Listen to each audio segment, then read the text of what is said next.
بسم اللہ الرحمن الرحیم۔ ان 5 لوگوں کو نیند نہیں آتی۔ حضرت محمد صلی اللہ علیہ وسلم نے فرمایا 5 لوگوں کو نیند نہیں آتی۔ وہ 5 لوگ کون سے ہیں جاننے کے لیے ویڈیو کو پورا ضرور دیکھیں۔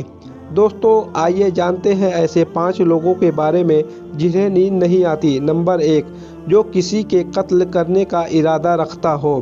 قرآن پاک میں اللہ تعالیٰ فرماتا ہے جو شخص کسی مسلمان کو جان بوجھ کر قتل کرے تو اس کی سزا جہنم ہے، جس میں وہ ہمیشہ رہے گا، اور اللہ اس پر غضب نازل کرے گا اور لعنت بھیجے گا، اور اللہ نے اس کے لیے بڑا عذاب تیار کر رکھا ہے۔ اسی وجہ سے اللہ تعالیٰ نے بنی اسرائیل کو یہ پیغام بھیجا تھا کہ جو کوئی کسی کو قتل کرے جب کہ یہ قتل نہ کسی اور جان کا بدلہ لینے کے لیے ہو اور نہ کسی زمین کے فساد پھیلانے کی وجہ سے ہو تو ایسا ہے جیسے اس نے تمام انسانوں کو قتل کر دیا، اور جو شخص کسی کی جان بچائے تو ایسا ہے جیسے اس نے تمام انسانوں کی جان بچائی۔ مطلب یہ ہے کہ ایک شخص کے خلاف قتل کا یہ جرم پوری انسانیت کے خلاف جرم ہے، کیونکہ کوئی شخص ناحق قتل کا ارتکاب اس وقت کرتا ہے جب اس کے دل سے انسان کی عزت کا احساس مٹ جاتا ہے۔ ایسی صورت میں اگر اس کو کسی بھی طرح کا فائدہ ہوگا تو وہ کسی اور کو بھی قتل کرنے سے باز نہیں آئے گا، اور اس طرح پوری انسانیت اس کی مجرمانہ ذہنیت کی زد میں رہے گی، اور جب اس ذہنیت کا چلن عام ہو جائے تو تمام انسان غیر محفوظ ہو جاتے ہیں۔ لہٰذا ناحق قتل کا ارتکاب چاہے کسی کے خلاف کیا گیا ہو، تمام انسانوں کو یہ سمجھنا چاہیے کہ یہ جرم ہم سب کے خلاف کیا گیا ہے۔ نمبر 2، جس کے پاس مال و دولت ہو اور اسے کسی پر بھروسہ نہ ہو۔ تاریخ کے ہر دور میں ایک سے بڑھ کر ایک دولت مند اس روح زمین پر تشریف لائے اور گردش ماہ سال کے بعد مٹی کے ڈھیر بن گئے۔ اس کے باوجود انسان سمجھنے کے لیے تیار نہیں۔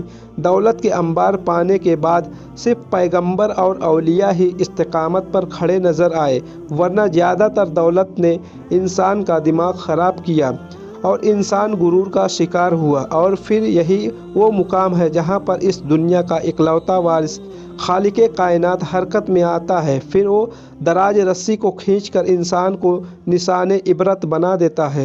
اس کی سب سے عبرت انگیز مثال قارون کی ہے، جس کے خزانے کی شہرت ضرب مثل بن چکی ہے۔ نمبر 3، وہ جس نے لوگوں سے بہت سی جھوٹی باتیں کہیں اور لوگوں پر جھوٹے الزام لگائے ہوں۔ حدیث شریف میں آتا ہے کہ جھوٹے گواہ کے قدم ہٹنے بھی نہ پائیں گے کہ اللہ تعالیٰ اس کے لیے جہنم واجب کر دے گا۔ جس نے کسی مسلمان کو ذلیل کرنے کی غرض سے اس پر الزام عائد کیا تو اللہ تعالیٰ جہنم کے پل پر اسے روک لے گا، یہاں تک کہ وہ اپنے کہنے کے مطابق عذاب پالے۔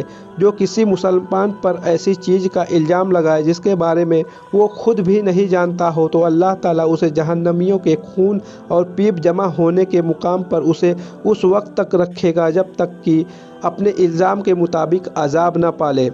نمبر 4، وہ جس کی ذمہ داریاں زیادہ ہوں لیکن اس کے پاس دینے کے لیے کچھ بھی نہ ہو۔ کائنات کی سب سے تلخ ترین اور شفاف حقیقت بھوک ہے۔ انسان، چرند پرند اور جی روح مخلوق اپنی بھوک کے سامنے بے بس ہو جاتے ہیں۔ غریب اور بے سہارا لوگوں کے سامنے بھوک ایک بڑا مسئلہ ہے۔ مسلمان ہونے کے ناطے ہمارے اوپر یہ فرض ہے کہ ہم اپنے ارد گرد رہنے والے غریب اور بے سہاروں کی مدد کریں، جو اللہ تعالیٰ کے ہاں سب سے زیادہ پسندیدہ عمل ہے۔ ایک حدیث میں آپ صلی اللہ علیہ وسلم نے فرمایا، یہ افضل عمل ہے کہ تم اپنے مومن بھائی کو خوشی پہنچاؤ، یا اس کا قرض ادا کرو، یا اسے کھانا کھلاؤ۔ صاحب استطاعت پر واجب ہے کہ وہ مستحق لوگوں کی بھرپور مدد کرے۔ نمبر 5، وہ جو کسی کے عشق میں مبتلا ہو اور جدائی سے ڈرتا ہو۔ کسی اپنے کی جدائی کبھی بھی آسان نہیں ہوتی۔ اس جدائی کا احساس آپ کی دنیا کو برباد کر سکتا ہے اور ڈپریشن دے سکتا ہے۔ وجہ چاہے کچھ بھی ہو، کچھ لوگ محبت کرنے والوں کی جدائی کو جلد ہی قبول کر لیتے ہیں اور آگے بڑھ جاتے ہیں، لیکن کچھ کو ڈپریشن کا سامنا کرنا پڑ سکتا ہے۔ کیا آپ کو رات کو سوتے وقت اکثر کروٹیں بدلنا پڑتا ہے؟ تو اس کی وجہ جو بھی ہو، مگر اس کا نتیجہ جلد موت کی شکل میں بھی نکل سکتا ہے۔ یہ بات برطانیہ میں ہونے والی ایک طبی تحقیق میں سامنے آئی ہے۔ ایک یونیورسٹی کی تحقیق میں بتایا گیا کہ جن افراد کو رات کو نیند نہیں آتی یا آدھی رات کو جاگ جاتے ہیں ان میں جلد موت کا خطرہ بہت زیادہ ہوتا ہے۔ اس تحقیق میں 5 لاکھ درمیانی عمر کے افراد کو شامل کیا گیا تھا اور دریافت کیا گیا کہ نیند کے مسائل سے 2-4 افراد بالخصوص ذیابیطس کے مریضوں میں اس کے نتیجے میں کسی بھی وجہ سے موت کا خطرہ 87% تک بڑھ جاتا ہے۔